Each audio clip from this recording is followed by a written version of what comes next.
Spoštovana predsednica Metsola, spoštovane članice in člani Evropskega parlamenta, drage državljanke in državljani Evrope. Vem, da bo kasneje zelo polno, zato si bom zdaj malo časa sedaj, da vas ohrejem za tisto, kar vas čaka ob 12. In upam, da bom dovolj zanimiv v svojem izvajanju. V bistvu mi je v veliko čas, da lahko prav danes nagovorim parlament, nagovorim vse državljanke in državljane, ker želim govoriti o skupni prihodnosti Evropske unije. Skupni prihodnosti, ki verjame v moč povezovanja, v moč sodelovanja in v moč enotnosti. Sam, ker prihajam iz majhne članice Evropske unije, se natančno zavedam dejstva, da samo takrat, ko se združujemo na podlagi svojih moči in vrlin in ko vsak prispeva tisto, v čemer je najboljši, lahko tvorimo skupnost, ki bo najuspešnejša. In takrat, ko je ta skupnost enotna in odločna, takrat lahko ta skupnost premika meje mogočega. In verjamem, da je ravno danes Evropa kot celota, ne samo Evropska unija, na preizkušnji ravno pri tem, koliko moči premore, da bo naslovila zgodovinske izzive, s katerimi se sooča. Potem, ko smo 2 leti živeli v obsedenem stanju strani covida in ne se bati, ne bom govoril o covidu danes, smo se zaradi ruske agresije morali soočiti s situacijo, ki je nismo videli po zaključku druge svetovne vojne na evropskih tleh. Soočamo se s situacijo, v kateri so kršene vse mednarodne norme, kršena je suverenost države na podlagi vojaške agresije brez razloga. Ta agresija ima poleg vseh ostalih implikacij izjemne posledice tudi na nas, na vse državljanke in državljane Evropske unije in na naše gospodarstvo. Ne samo energetska kriza, ne samo energetske cene, vse to je pripeljalo do tega, da smo danes soočeni tudi z gospodarsko krizo in predvsem z višanjem cen na vseh področjih in rekordno inflacijo. Zato bom danes naslovil predvsem 3 področja. Največ bom posvetil, glede na moje ozadje, energetiki in zeleni tranziciji, zelenemu prehodu. Dotaknil pa se bom tudi vladavine prava in pa geopolitičnih prizadevanj, katerih je Slovenija majhen, ampak vseeno pomemben kamenček v mozaiku.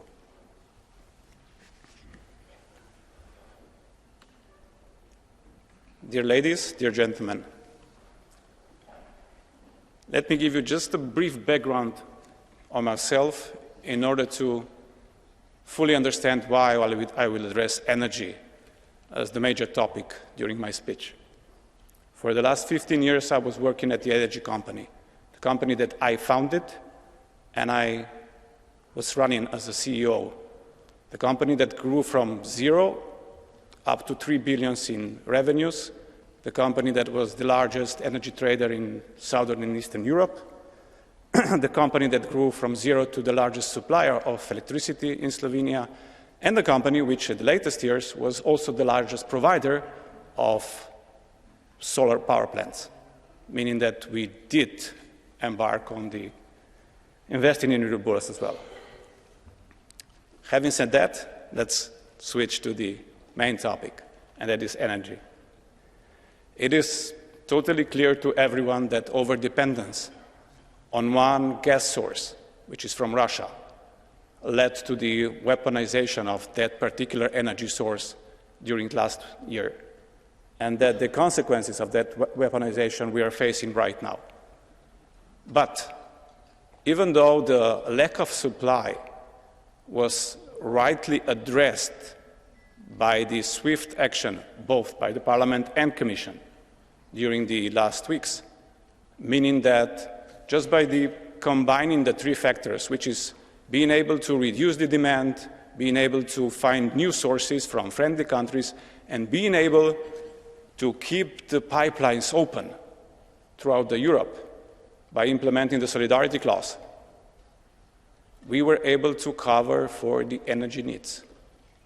But it was not enough to address the prices. And this is one topic that I always emphasize whenever I speak to my colleagues at the European Council, and that is that, yes, a lot has been done, but more needs to be done as well in the future. And this week is crucial in that regard. So either we address properly the high energy prices, and when I say properly means decisively, and when I say decisively, we need to implement regulatory changes in the market mechanisms, because the internal energy market at the moment, I will not say it's not working, I will say it's being worked by the speculative money, but for their own profits and not for the benefits of the population of Europe. And this is where the responsibility of the European Council comes into light, because it's up to us to address this issue in the proper manner, and we already asked the Commission once to come up with a set of rules, set of measures which will adequately address this issue, and I cannot say that I'm happy with what the Commission has come up with. It will not work, it's not enough. We will need to be more decisive in order to reduce the volatility on the markets.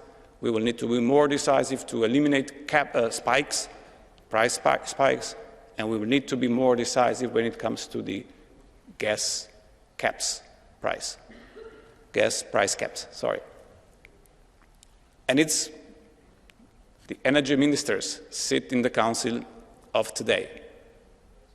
And I certainly hope and urge that they will come to a common decision by whatever means in order to show the unity, not to the population, but to the markets. Because we need to show the unity to the speculative traders. And remember, I made my living by doing that, so I know what I'm talking about. So we need to show them a clear message and unity that we will not be drained. We will not let them drain our budgets. We will not let them drain the global competitiveness of our industry for their profits. It's a very important message, and that's why I'm repeating it all over the place, and I'm doing it right now.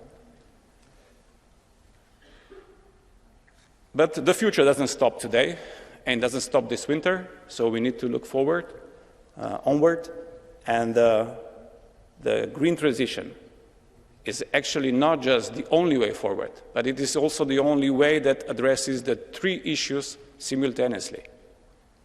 It does improve and it does bring autonomy, independence, energy independence to Europe. It is the only way to energy independence. It does mitigate climate change, because that's the only way how to reduce the impact of energy on climate. And it also, at the end of the day, it also brings lower energy prices. So we do address all three issues simultaneously, and that means that, again, we cannot linger. We need to move as bold and as ambitious as possible. If that means speed up the permitting process, well, yes. If that means building more, not just interconnectors, but more gas and pipe and power lines, yes, we do need more power lines at all levels. We can put them underground, but we need them, and we need more storage capacity as well to enable the grids to connect more renewables. And this is really the only way forward. And if we act bold and decisive, and if we link the wind potential of north with some potential of the south, put some hydro in the mix and some storage in between, yeah, in the next 10 to 15 years, we could be totally renewable in Europe. It is a vision, but it's doable. Okay, it might take us 5 more years than that, but it's doable, and that's the most important message. And for that reason, not just because of the energy crisis that we're facing now, we own it. We owe it to our children to do it now, because it's doable, so there is absolutely no excuse that we wait with our next steps when it comes to that. Before entering politics, while I was still the executive, I was also the EU Climate Pact ambassador. I was promoting and sincerely promoting it, because I was for living, I was doing the energy trading, but for my soul, I was promoting the self-sustainable home energy systems. The systems where each of us that owns a home can become totally independent on himself, on him, or on hers or his energy needs, for all energy needs. Electric vehicle, sunroof, solar, heat pumps, and the storage. By doing that, we helped thousands and 10,000s of households in Slovenia to become totally independent from the existing crisis. So they are not just helping the environment. At the moment, they are totally independent on the energy crisis. And the one thing that we are addressing all the time when it comes to energy transition, we are always addressing how do we deal with the energy for our machines, for our technologies. But we are overlooking one important thing. This is my second message. We are overlooking how do we address the energy that we need to fuel our bodies, which is food. Food system that we are utilizing right now is totally unsustainable for our future. Totally.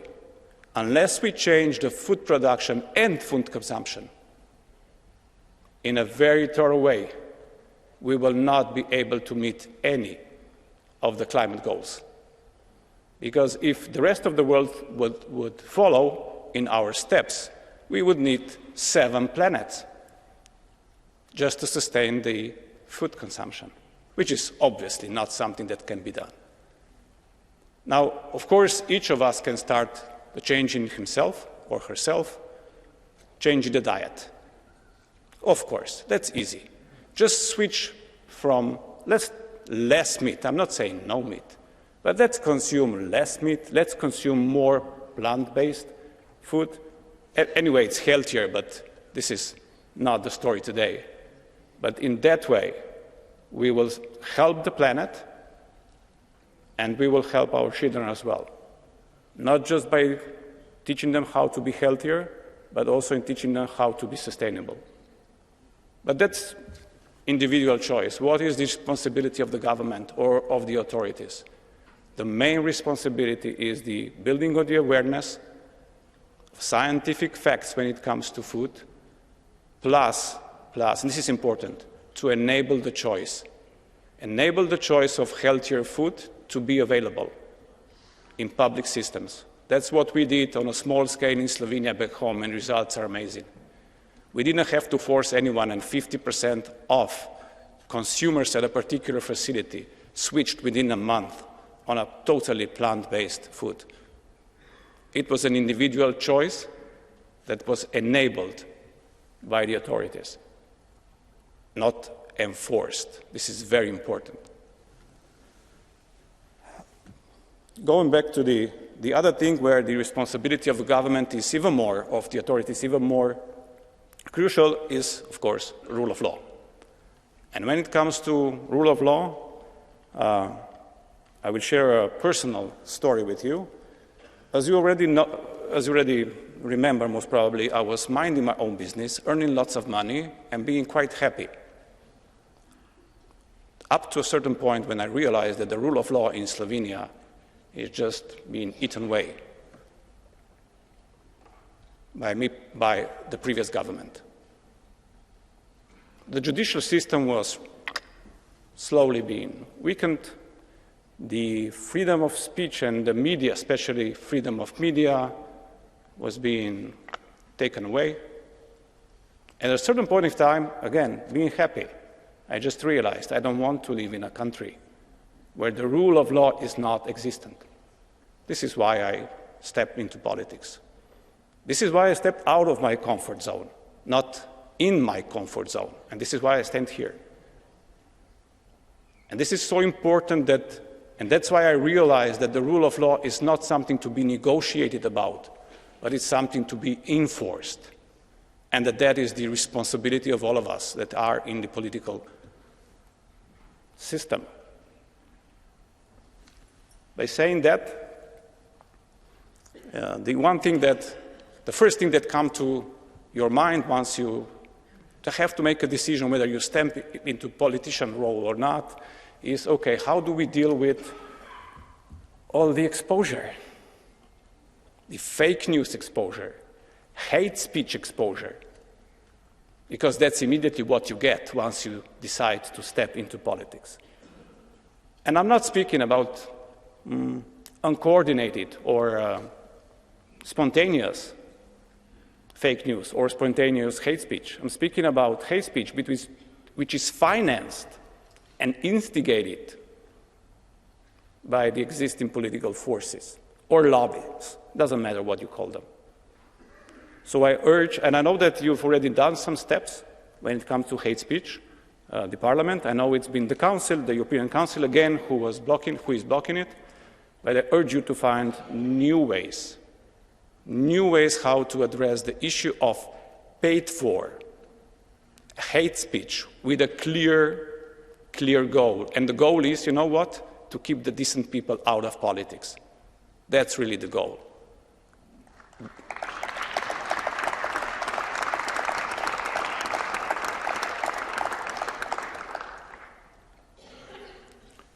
I know there is a fine balance between the freedom of speech and the hate speech, the measures against one and the measures to really improve the freedom of speech. And I'm pretty much sure you will know how to strike the balance. Because the freedom of speech, especially social media, they do play an important role when it comes to really bringing things to our awareness that would otherwise stay hidden. And in this regard, I would like to especially address the Iranian situation, which would not be noticed by anyone in Europe because of the censorship unless there would be social media. And all the efforts done especially by the Iranian women and with their inventive, non-violent ways of protesting against the brutality of the regime and for their human rights or women's rights is something to be really proud of and to give them support as much as possible. So I urge you to be loud, to keep staying loud, and to keep pointing the way forward where they will be heard also within this particular parliament. I know lots have been done, and I urge you to do more.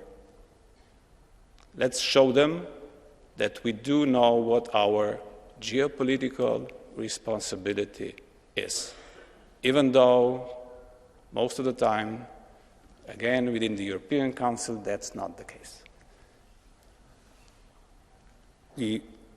Okay, I'm switching back to Slovenian now, sorry.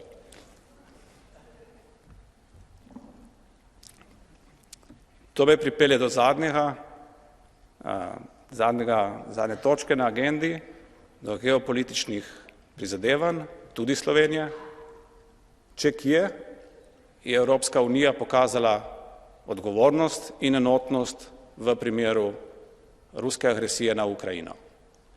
In zato sem hvaležen vsem inštitucijam, tudi Evropskemu svetu, ki je pokazal res, da takrat, ko je potrebno, znamo biti enotni. Znali smo biti enotni tudi na točki, ko smo uporabili najmočnejše orodje, ki ga ima Evropska unija, in to je širitveni proces. Pozdravljam odločitev vseh inštitucij, da smo tako v Ukrajini kot Moldaviji priznali status kandidatke za članstvo v Evropski uniji in pozdravljam vse napore, tudi parlamenta, zato da se proces pridruževanja pospeši. Kajti pridružitveni proces oziroma proces širitve Evropske unije je v resnici orodje, ki se ga v Sloveniji zelo močno zavedamo, ker smo sorazmerno nova članica. Zelo dobro se spomnim upanja v boljšo prihodnost, ki nam jo je dajal ravno ta širitveni proces. Zato zelo dobro razumem, kakšno upanje v boljšo prihodnost s tem dajemo državljankam in državljanom Ukrajine in Moldavije. In zato pozivam, da se na tem procesu ne zaustavljamo. Enako velja tudi za področje Zahodnega Balkana. Zahodni Balkan je od začetka ruske agresije izpostavljen velikim pritiskom strani propagande. Pritiskom, s katerimi se želi razbiti enotnost Evrope kot celote v obsodbi ruske agresije in predvsem v podpori Ukrajini. In ravno zato mora danes Evropska unija se zavedati, koliko lahko s tem političnim orodjem prispeva ne samo k stabilnosti regije, ampak prispeva tudi k temu, da bomo vsi skupaj ostali enotni pri podpori Ukrajini. Ne gre samo za Bosno in Hercegovino, pa se bom vseeno navezal na njo, gre za celoten Zahodni Balkan, ampak Bosna in Hercegovina je tista država, ki je bila v preteklosti žrtev agresije. In Bosni in Hercegovini smo ravno zato dolžni danes pokazati, da nismo pozabili na njo, tako kot ne želimo, da bi kdaj pozabili na Ukrajino čez leta. Ker je ravno to zgodba, ki jo moramo pokazati, da ne dajemo signalov samo na začetku, ampak da smo v stanju zgodbe tudi zaključiti. In v Bosni moramo zaključevati zgodbo. Zgodbo, ki se je začela pred 20 leti in ni še naredila nobenega koraka. In vem, spraševali se boste, kdo ne naredi prvi korak. Ampak s tem, ko je Slovenija mlada članica, bi rad povedal naslednje. Efekt, ki ga ima vstop v Evropsko unijo, je transformativen. Mi smo se spremenili. Članstvo v Evropski uniji spremeni državo, spremeni pogled najprej ljudi, potem pa ljudje poskrbijo, da se spremeni tudi politika. Ne more biti drugače. Računati, da se bodo politične strukture spremenile same od sebi, je iluzorno in ne daje rezultatov. Delati moramo, kot evropski državljani, moramo delati na tem, da naše sodržavljane iz Zahodnega Balkana prepričamo v tem, da je njihovo edino mesto v Evropi in da potem oni poskrbijo za spremembo tudi v političnih strukturah, da bodo politične strukture to dejstvo sprejele kot nekaj, za kar se morajo boriti. In potem bodo sprejeli tudi vladavino prava in demokracijo. Sam ne verjamem v obratni vrstni red. Zato v Sloveniji vse politične strukture močno podpiramo, da se v Bosni in Hercegovini ta proces res prestavi v višjo predstavo in da damo predvsem prebivalcem in prebivalkam Bosne in Hercegovine priložnost, da postanejo enakopravni evropski državljani. Čisto za konec, Slovenija je ponosna članica evropske družine in veliko zadovoljstvo nam je, da bomo lahko skupaj gradili evropsko prihodnost, ne samo z obstoječimi članicami Evropske unije, ampak s celotno Evropo. In verjamemo, da je to tista pot, ki bo dejansko pripeljala ne samo do miru, ampak tudi do blaginje za vse državljanke, vse prebivalke in prebivalce Evrope. Naprej Evropa. Hvala.